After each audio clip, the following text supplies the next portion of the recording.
Assalamualaikum warahmatullahi wabarakatuh. Salam sejahtera untuk kita semua. Perkenalkan, nama saya Rizka Flereta Hudiono. Saat ini saya mengajar di program studi bisnis kreatif, program pendidikan vokasi Universitas Indonesia.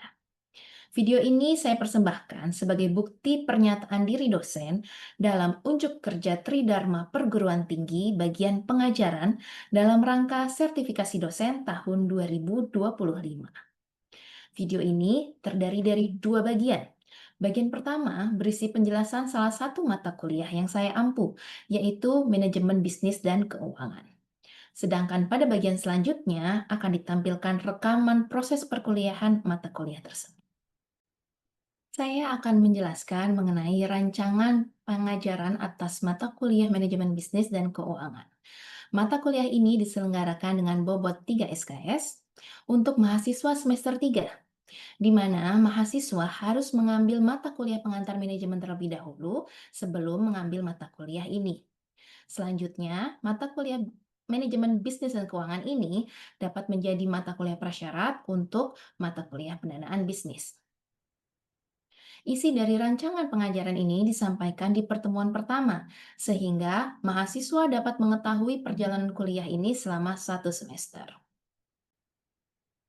Delivery atau penyampaian materi dalam mata kuliah manajemen bisnis dan keuangan dilaksanakan secara asinkronus dan sinkronus. Asinkronus yaitu berupa mahasiswa mempelajari secara mandiri materi yang sudah diunggah di Learning Management System yang dimiliki UI yang bernama EMAS, baik secara mandiri maupun berkelompok. Selanjutnya, pada sesi sinkronus, secara interaktif dilakukan penguatan konsep dan pembahasan kasus yang sesuai dengan topik pada sesi tersebut. Mata kuliah ini menekankan pada student-centered learning, yang mana mahasiswa perlu berperan aktif dalam pembelajaran. Capaian pembelajaran mata kuliah manajemen bisnis dan keuangan yaitu mahasiswa mampu menentukan keputusan bisnis berdasarkan kinerja keuangan, serta mampu merespon aktif atas pengetahuan yang baru didapatkan. 8 sub CPMK selanjutnya disusun untuk mencapai CPMK tersebut. 8 sub CPMK ini disebar dalam 16 pertemuan termasuk UTS dan UAS. Referensi utama yang digunakan adalah buku Fundamental of Corporate Finance karangan Ross et al. Dan Financial Statement Analysis karangan Subramaniam dan Wild. Dengan kami akan menambahkan literatur lain maupun kasus terkini yang terkait dengan topik. Selanjutnya, interaction yang dilakukan pada mata kuliah ini dilakukan melalui adanya diskusi kelompok, serta diskusi, presentasi, maupun tanya jawab di kelas antara dosen dan mahasiswa, maupun antara sesama mahasiswa. Kelompok disusun untuk dapat membantu memahami materi dan menelaah kasus yang akan dibahas. Kasus yang dibahas ini dapat diberikan oleh dosen pengampu maupun ditentukan sendiri oleh mahasiswa sepanjang sesuai dengan topik yang dibahas. Dari kasus tersebut, mahasiswa diharapkan dapat menentukan masalah yang terjadi untuk kemudian dianalisis dan memberikan rekomendasi untuk menyelesaikan masalah tersebut berdasarkan konsep yang telah dipelajari sebelumnya. Sebagai contoh, pada rencana pembelajaran sesi 14 dan 15, mahasiswa diharapkan dapat membuat keputusan investasi bisnis berdasarkan kriteria capital budgeting. Sebelum sesi 14 dimulai, mahasiswa diminta untuk mempelajari terlebih dahulu materi terkait capital budgeting secara asinkronus untuk nanti selanjutnya dibahas pada sesi asinkronus. Pada sesi ini juga, secara asinkronus, mahasiswa dapat mengerjakan kuis secara asinkronus melalui platform EMAS 2. Kemudian, berkaitan dengan assessment, kami sebagai dosen dan pengampu memberikan tugas dan latihan yang sudah dirancang dari awal semester, baik secara individu maupun berkelompok, dengan batas waktu yang ditentukan berdasarkan masing-masing sesi. Dan semua tugas tersebut harus dikumpulkan di platform EMAS agar dapat dilakukan penilaian oleh dosen pengampu. Kemudian, rancangan tugas dan latihan tersebut akan dinilai berdasarkan kriteria penilaian yang disusun. Dalam mata kuliah ini, mahasiswa tidak hanya dinilai berdasarkan hasil kuis, UTS, dan juga UAS. Namun, juga atas dasar partisipasi dan proses selama mahasiswa belajar, sehingga kita bisa melihat benar-benar perkembangan mahasiswa tidak hanya dari hasil akhirnya. Untuk penilaian makalah dan tugas kelompok, kami menggunakan rubrik penilaian yang menggabungkan antara penilaian kelompok dengan kontribusi individu dalam kelompok. Hal ini ditujukan untuk memberikan penilaian secara lebih adil pada mahasiswa yang aktif maupun yang tidak terlalu aktif. Dari proses penilaian ini diharapkan setiap mahasiswa terpacu untuk menjadi lebih aktif. Rubrik penilaian lainnya juga kami siapkan agar penilaian terhadap performa mahasiswa selama satu semester dapat dilakukan dengan lebih objektif, baik dalam proses maupun dalam bentuk hasilnya. Selanjutnya, untuk mendukung kelangsungan kelas manajemen bisnis dan keuangan, saya dan tim dosen menyiapkan kelas emas yang diisikan dengan informasi, materi, serta tugas yang dibahas selama satu semester. Berikut ini adalah tampilan kelas emas untuk mata kuliah manajemen bisnis dan keuangan. Dengan adanya emas ini, mahasiswa diberikan kesempatan untuk mempelajari terlebih dahulu materi dan juga latihan yang diperlukan untuk dalam kelas, sehingga interaksi dalam kelas nanti dapat berjalan dengan lebih optimal.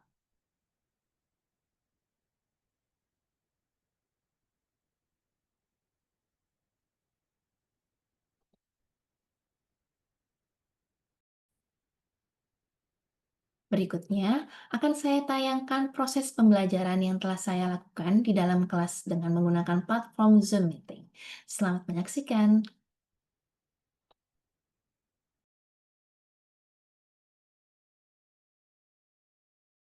Assalamualaikum warahmatullahi wabarakatuh. Selamat siang teman-teman semuanya. Waalaikumsalam, siang Waalaikumsalam, Mbak. siang Siang, Mbak Rizka. Mbak. Oke, udah siap untuk materi hari ini? Siap, Mbak. Mbak. Ya, Ya, kita hari ini akan bahas tentang capital budgeting ya, tapi saya mau tanya dulu nih, ada yang udah baca materinya belum yang udah diunggah di Emas? Udah, Mbak. Udah ya, Alhamdulillah. Nah, kalau gitu saya mau tanya deh, apa yang kalian pahami tentang capital budgeting? Saya boleh, Mbak? Oke, silakan Gilta. Oke, jadi kalau menurut saya, capital budgeting itu biasanya tuh digunakan ketika, perusahaan mau menentukan apakah akan menerima sebuah proyek atau enggak, gitu sih, Mbak. Oke, nah ada yang mau menambahkan? Aku mau, Mbak. Oke, Tufa silakan. Menambahkan dari Kilta, biasanya keputusan-keputusan yang mau diambil tuh berkaitan sama keputusan jangka panjang. Contohnya mungkin kayak ketika mau bikin toko baru, pabrik baru, atau beli mesin, kayak gitu sih, Mbak. Oke, jadi itu keputusannya yang bersifat jangka panjang gitu ya. Nah, artinya kita nggak bisa sembarangan aja untuk menentukan ya. Nah, seorang manajer keuangan ini nanti harus menentukan keputusan bisnis gitu ya. Misalnya berkaitan dengan what fixed asset should we buy gitu ya. Dan kita harus melihat kira-kira estimasinya tuh ada arus kas di masa depan itu bagaimana sih gitu ya. Baru akhirnya nanti kita bisa menentukan apakah kita akan invest atau mengikuti proyek tersebut atau enggak. Nah, seperti yang disebutkan tadi gitu ya. Jadi di ROS ini sebenarnya disebutkan bahwa si capital budgeting ini digunakannya buat apa sih? Nah, tadi misalnya contohnya kan tadi beli aset tetap gitu ya misalnya. Terus mau meluncurkan produk baru gitu atau mungkin mau masuk ke pasar yang baru. Nah, itu perlu banget yang namanya capital budgeting karena itu berhubungan sama jangka panjang. Nah, kalau kayak gitu sebenarnya kenapa sih capital budgeting ini penting? Siapa yang mau menjelaskan coba? ya Mbak. Oke, Abdel silakan. Nah, sebenarnya menurut saya ini balik lagi karena keterbatasan dana yang ada pada perusahaan ya Mbak. Nah, terus ini karena dana ini terbatas, perusahaan juga punya rencana yang banyak banget dan macam-macam. Makanya perusahaan itu juga perlu tuh milih proyek mana yang mereka bisa ambil atau enggak. Oke, nah tadi dengan dananya yang terbatas itu jadi gimana caranya supaya menggunakannya seefisien mungkin dan seoptimal mungkin dan dari situ juga gimana caranya supaya akhirnya nilai perusahaan ini bisa meningkat dengan maksimal gitu ya. Jadi nggak bisa kena, nggak perlu kena gitu ya namanya investasi atau project yang dia merugikan. Nah, selanjutnya gimana proses dari capital budgeting ini? Sebenarnya sih tadi kita udah tahu ya, tadi ada misalnya ada peluang investasi gitu ya, kita, identifikasi dulu nih peluangnya seperti apa. Lalu kita coba estimasi nih arus kasnya bagaimana gitu ya, misalnya kita estimasi apakah 5 tahun atau 10 tahun atau tergantung sama kira-kira umur dari si project yang mau kita ambil tersebut ya, disesuaikan aja. Terus, kriteria investasinya nih, kita evaluasi gitu ya, apakah kita tolak atau terima project tersebut. Nanti kalau di akhirnya sudah ada keputusannya dan akhirnya dijalankan, berarti perlu ada namanya, monitoring dan juga evaluasi. Nah, sampai di sini mungkin ada pertanyaan? Aman, Mbak. Oke ya.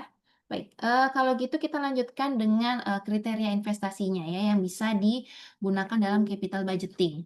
Nah, untuk, kriteria penilaian investasi ini yang, mungkin banyak digunakan gitu ya, itu ada 5, sebenarnya ada lebih, tapi kita di sini bahas, 5 aja. Ada NPV, ada IRR, ada, apa namanya, payback period, dan lain-lainnya.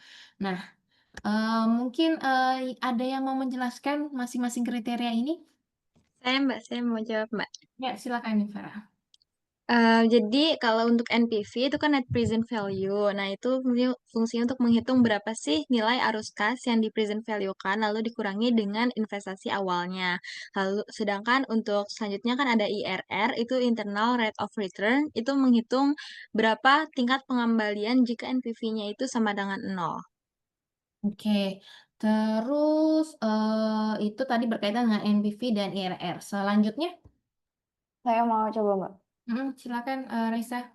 Tahu saya itu payback period sama discounted payback period itu buat nunjukin berapa lama waktu yang diperlukan buat ngembaliin dana investasi awalnya. Cuma kayak ada bedanya kalau discounted payback period itu memperhitungkan time value of money, kalau payback period itu enggak. Terus kalau yang profitability ratio itu buat nunjukin berapa besar present value dari kas masuk dibandingkan dengan present value dari kas keluar sih, Mbak. Tahu saya gitu. Oke, ya itu tadi ya, benar semuanya terkait sama kriteria investasi dan mungkin, di sini, kalau teman-teman lihat di sini udah ada kayak ringkasannya dari kelimanya gitu ya. Kalau NPV misalnya kita terima kalau dia NPV-nya adalah lebih besar daripada 0, kalau IRR itu, tingkat IRR-nya lebih besar daripada, required rate of return yang, kita inginkan. Terus, yang pasti juga pengembalian itu lebih cepat gitu ya, waktu pengembaliannya lebih cepat daripada waktu yang kita, sudah tentukan dan juga terkait sama profitability index, itu berarti dia lebih dari 1. Tapi ini tadi tulisannya atau ya, tadi saya mungkin, kurang menjelaskan atau. Jadi bisa jadi, NPV nanti dia, lebih besar dari sama dengan 0 gitu ya, tapi mungkin misalnya dari payback period-nya ternyata, rekomendasinya berbeda dari NPV. Nah, itu bisa jadi, seperti itu. Nah, kalau terjadi ada perbedaan hasil rekomendasi, kira-kira mana sih kriteria yang terbaik yang harus dipilih? Pilihan PV, Mbak. Pilih NPV, kenapa itu? Karena kalau dilihat dari tabel dan penjelasan Mbak dan teman-teman juga, selain memperhitungkan time value of money, dari NPV itu kita bisa jadi tahu berapa tambahan nilai yang diberikan oleh proyek tersebut. Kalau ngasih nilai tambah bisa kita ambil, tapi kalau justru rugi kita tinggal nggak usah ambil. Oke, ya gitu ya, good point, Mbak. Jadi kalau misalnya NPV-nya memberikan nilai tambah, ya udah ambil gitu ya. Makasih, Tufah. Nah, sekarang mungkin kita coba, eee, apa namanya, kalau di contoh kasusnya, kemarin nih misalnya Tomorrow Coffee ya, Tomorrow Coffee mau buka, kemarin tuh buka cabang di rest area, tol Surabaya Mojokerto di kilometer 725A gitu ya. Dan di sini ceritanya teman-teman, sebagai investor, calon investor, terus, apakah kalian akan bersedia untuk invest di sini atau enggak, kita coba, hitung terlebih dahulu gitu ya. Kita lihat, informasinya adalah target pendanaan 1 miliar untuk membuka gerai baru, lalu, jumlah lembar saham yang, dilepaskan itu yang dijual itu ada 20.000 lembar dengan harganya 50.000 per lembar saham dan, kalau kita lihat dividennya mereka mau memberikan 35% dari proyeksi laba bersihnya. Terus estimasi penjualannya ini di awal itu bulan pertama 98 juta, bulan kedua 118 juta gitu ya, dan bisa sampai menyentuh angka 150 sampai 170 juta per bulan. Nah, ini mungkin kita anggaplah oke maksimalnya 170 juta deh kita hitung ya, dengan BEP kira-kira di bulan ke-12 sampai ke-14. Nah, selanjutnya ini ada biaya-biaya yang perlu dikeluarkan dari pembukaan ini, mulai dari renovasi gitu ya, dari kemitraannya hingga biaya saat pre-opening, sehingga diestimasi pengeluarannya itu adalah senilai 1 miliar. Lalu rentang harga produknya dia itu dibilangnya 14.000 sampai 34.000. Jadi kalau kita ambil rata-rata ya 24.000 lah ya di tengah-tengah gitu ya. Dengan 32% penjualannya adalah Tomorrow Aren Latte gitu. Kemudian ceritanya di sini adalah teman-teman tertarik nih buat jadi investor di pembukaan gerai baru ini. Tapi sebelum memutuskan apakah mau investasi atau enggak, kita perlu dulu analisis nih, menguntungkan atau enggak. Nah, inilah gunanya kita menggunakan kriteria investasi yang ada dalam capital budgeting yang tadi sudah kita bahas, ya. Sekarang kita coba lakukan perhitungan ini pakai kita coba di Excel gitu ya. Nah, ini udah terlihat Excelnya? Terlihat, Mbak. Oke. Nah, jadi mungkin pertama kita bisa buat klasifikasi dulu. Klasifikasi dari biaya-biayanya gitu ya. Nah, biaya-biayanya ini kita bisa bagi dua. Mana yang biaya yang habis di jangka pendek, mana yang biaya yang kira-kira memang penggunaannya jangka panjang. Yang habis di jangka pendek kita mungkin klasifikasikan sebagai habis pakai, yang bisa di jangka panjang kita masukkan sebagai aset hak tagih karena dia nanti bisa mungkin dijual lagi gitu kalau misalnya ternyata tidak jadi beroperasi, itu nanti bisa dikembalikan lagi ke investornya. Jadi kira-kira dari pembagian ini yang bisa ditagihkan gitu ya, masuk aset itu adalah equipment dan juga security depositnya. Dan yang lainnya ini kita bisa masukkan sebagai biaya habis pakai. Dan dari situ persentase aset dengan penggunaan jangka panjangnya itu kalau dihitung sebesar 48%. Artinya sebenarnya dia lebih banyak yang habis pakai gitu ya, yang eh, kalau kita bisa bilang nggak produktif, soalnya udah hilang aja gitu. Nah, berikutnya kalau kita bukan analisis ya, maksudnya kita coba perhatikan lebih lanjut terkait estimasi yang diberikan sama manajemen. Estimasinya adalah BEP dalam waktu 14 bulan maksimal gitu ya, kita hitung 14 bulan. Kemudian profitnya mungkin maksimum adalah 170 juta. Jadi kalau bisa kita bilang profit bulanannya dari 1 miliar tadi, profit bulanannya harusnya bisa dapat 71 juta. Dengan estimasi profit rasionya jadi 42%, yaitu didapat dari si estimasi dari profit yang bulanannya kita bandingkan dengan estimasi omset bulanannya tadi 170 juta. Lalu dengan rata-rata harga produknya 24.000, maka penjualannya diestimasi sekitar 7 juta lah kira-kira kayak gitu per bulannya. Dengan perharinya jadi sekitar ya 236 gelas gitu ya. Kira-kira dengan rata-rata harian 236 gelas ini masuk akal nggak ya? Kayaknya kurang sih, Mbak, soalnya kan itu di tol ya. Jadi Mm-mm. ada yang cuma ke rest area itu cuma buat ke apa, kamar mandi atau misalnya ke musola doang gitu sih, Mbak. Jadi makanya dari informasi tersebut kita coba gitu ya untuk hitung ulang lagi pakai versi kita sendiri gitu. Nah, anggaplah misalnya kita mempercayai informasi yang diberikan sama Tomorrow ini misalnya cuma 60% gitu misalnya ya. Anggaplah 60%. Terus dari tadi yang perhitungan yang tadi dari 60% yang terjual itu awalnya adalah 7.000, sekarang tinggal 4.250. Kemudian jadi omsetnya adalah 102 juta, profitnya itu diperkirakan jadi 25 sekian juta, dan juga dividennya setahun jadi 108 juta.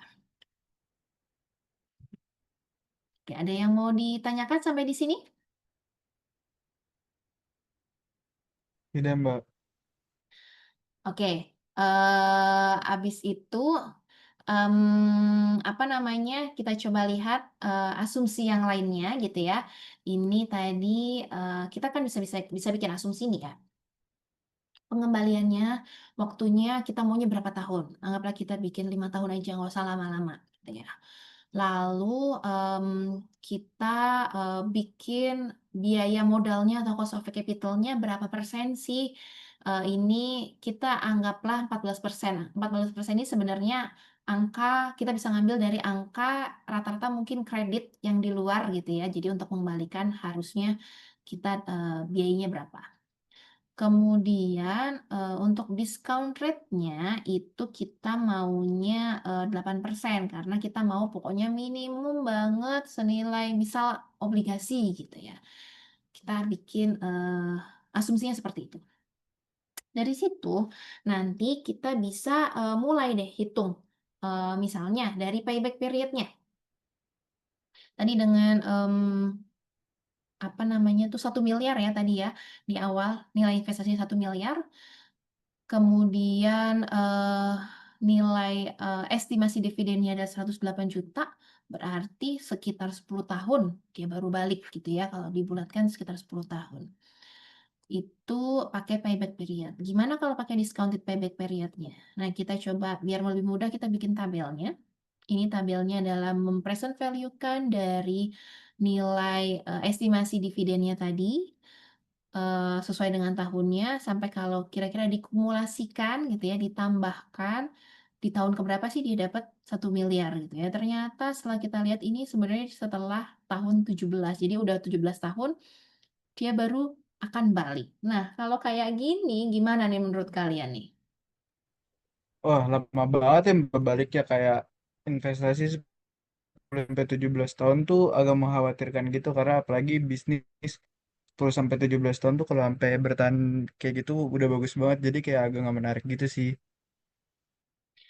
Oke, jadi nggak menarik ya. Tapi mungkin untuk memperkuat lagi keputusan kita, kita coba hitung gitu ya. Kita coba dulu hitung NPV-nya. Yang tadinya apa namanya confidence levelnya tadi 60% gitu ya. Kita hitung NPV-nya. NPV-nya kan dari yang tadi ya 108 juta di apa namanya di present value kan selama 5 tahun. Kemudian kita kurangi dengan nilai yang tadi 1 miliar. Jadi dapatnya itu 568 juta. Salah, negatif maksudnya ya. Jadi negatif 568 juta. Ini udah pasti kayak iya udah ya gitu. Apa namanya nilainya nggak bagus gitu ya. Dan untuk internal rate of return-nya di sini kita bisa coba pakai Goalseek. Di sini kalau Goalseek ini kebetulan saya sudah memang bikin rumusnya. Jadi di Goalseek kita mau yang seperti nilai NPV ini nilainya 0, tapi dengan nilai yang internal rate of return-nya ini berapa gitu ya dapatnya. Nah, ternyata ceritanya di sini dapat minus 17,56%, kemudian profitability index-nya ini kurang dari 1. Jadi, kesimpulannya gimana? Gak usah invest aja Mbak. Nah, saya, kenapa, Del?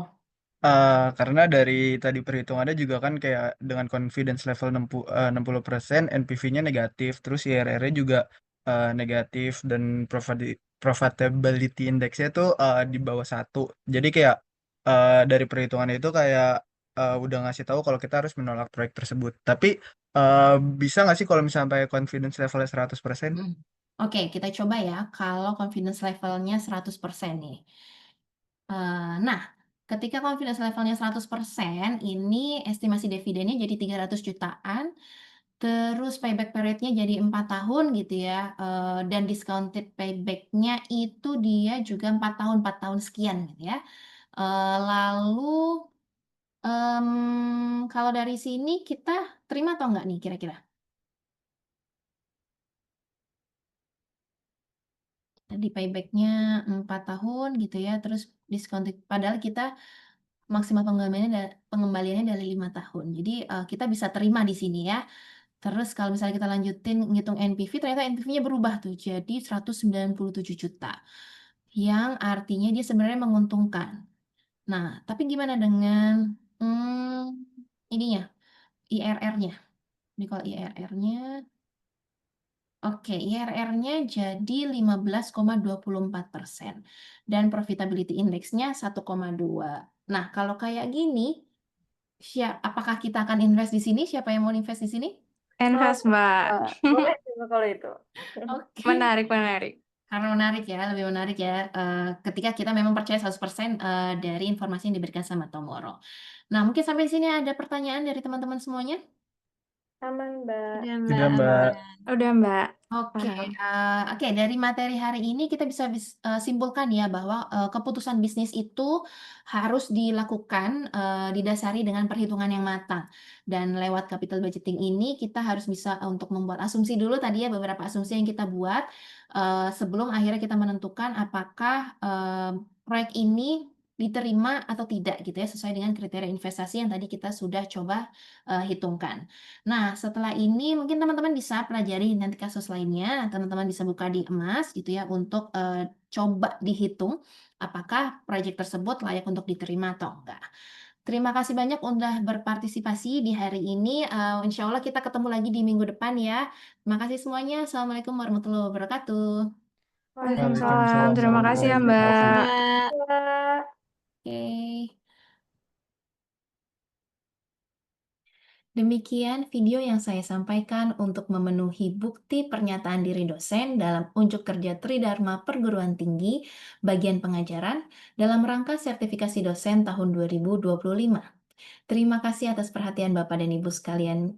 Wassalamualaikum warahmatullahi wabarakatuh.